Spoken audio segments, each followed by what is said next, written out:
remember, you're not going on a vacation, you're going to training.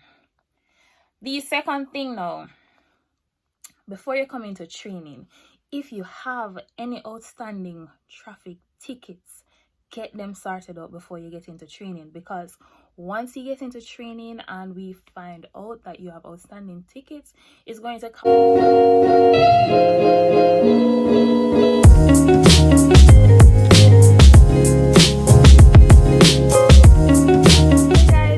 Queen Cop, and welcome back to the channel. You don't know, we have all the scoops here, everything you need to know about the Jamaica Constabulary Force, how to join, how to, you know, prepare yourself for physical, all of that thing, all of the good stuff them. So if you want to be a member of the family, just click the subscription button, and if you want to stay up to date with the videos that I post, remember to click the notification bell so you'll be one of the first person to know when I drop a video. And to put icing on that, remember to follow my social media pages, Sashi_Henry for Instagram and Sasha Henry for Facebook. Guys, so this is part 2 of a 2-part video that I've been doing on things you need to know whilst in police training.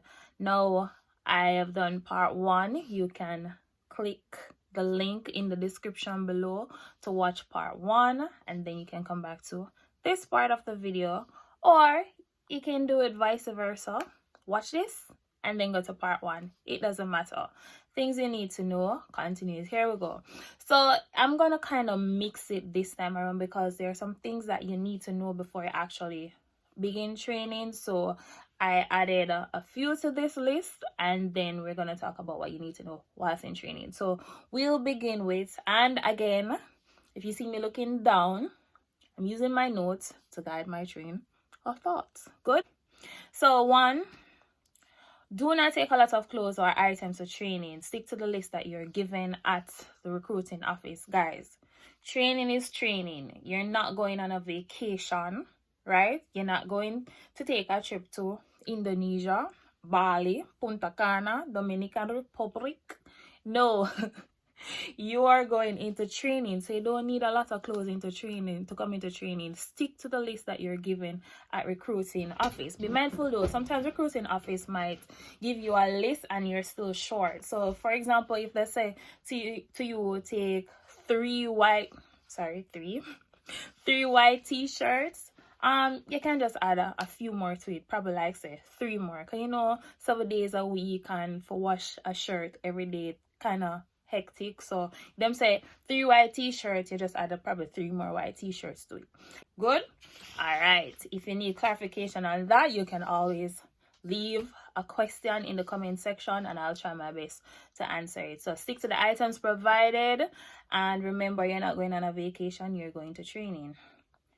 The second thing now, before you come into training, if you have any outstanding traffic tickets, get them sorted out before you get into training, because once you get into training and we find out that you have outstanding tickets, it's going to cause you to have a pause in your training, because we'll have to ask you to get those sorted out. So just sort them out before you come into training. Once you sort out your traffic tickets and whatnot, you can be in training. Good. So in training, let's get into training now. In training, you're going to need you know, the 4 choir books. When they say to you bring notebooks, don't bring the little regular notebooks that you use in high school. Get the 4 choir books, the thick, long notebooks. Those are the books that you need. You can even use 1 or 2 4 choir book throughout training. And once you use those books in training, it can still guide you while you're on the job. So you don't need to be changing several books, because everything that you do in training is what you're going to do on the job. So you will need those books with you to take you throughout your career for references. Good. So get the 4 choir book, and even if them have 6 choir, 8 choir, that is even better. So you have 1 book with all your information in it. Right? So the next thing you need to know is that whilst you're in training, you're given a timetable. So the timetable will guide your activities throughout your tenure, right? Each week you get a new timetable. But what you need to know that nobody not tell you, and I'm telling you now. Have a personal timetable, right? Once you have a personal timetable, that will help to make the process or your time in training a bit smoother.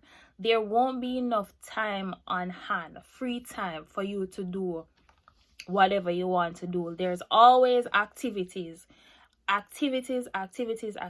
So even if you finish class and you think that, oh, class finished now, I can go to my back room and get a nap before muster time, because class finished at 5 and muster is at 8 thereabout.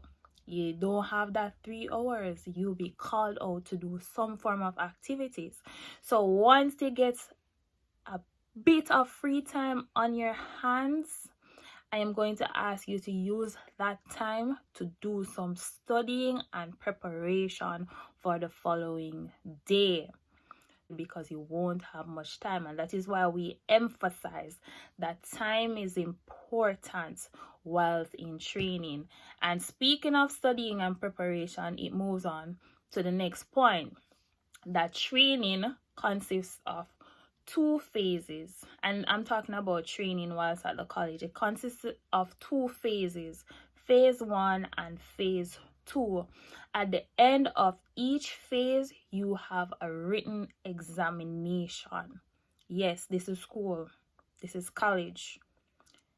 In classroom, you do work, and at the end of it, you have to do exams for the assessors to know where you are at, and if you are indeed learning, and if you deserve to be a part of the organization. So before you can move on to phase 2, you have to be successful with phase 1. Phase 1 comes with a lot of topics to be covered, and as I say, time is important, and so whatever time you get, use it wisely. You have to complete phase 1 and be successful to move on to phase 2. Once you fail an examination, you have another chance to do a resit. But once you fail the resit, you will be going home. You will be sent home. You only have one chance, right? One chance at a resit. So again, I am going to emphasize right throughout this video, time is important. Once you can manage your time, you're good.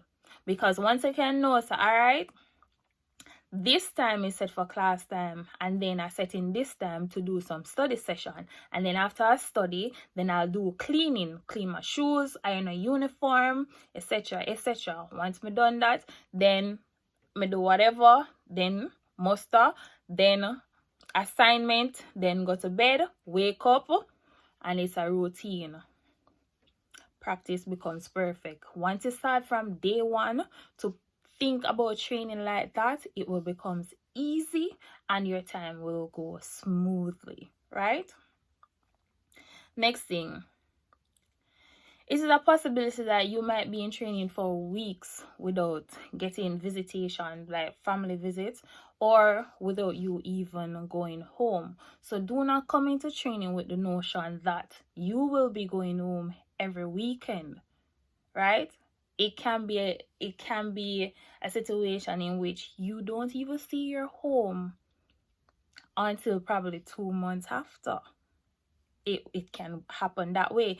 So come with an open mind that you're coming to train, right? You are setting a goal for yourself, and you have to climb over certain obstacles to reach that goal. So come with the notion that it's a possibility you might not be able to see your mom, your dad, your sister, your brother, or even your kids, your daughter, your son.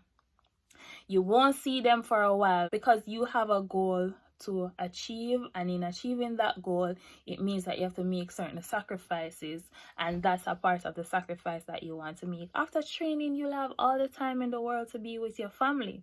You get me? And that brings me to the end of this next segment. If you have any question, you can just leave them in the comment section down below, and I'll try to answer them as best as possible. And remember that there are other videos that I've posted about the recruitment process, interviewing process, physical assessment, and things you need to know during training.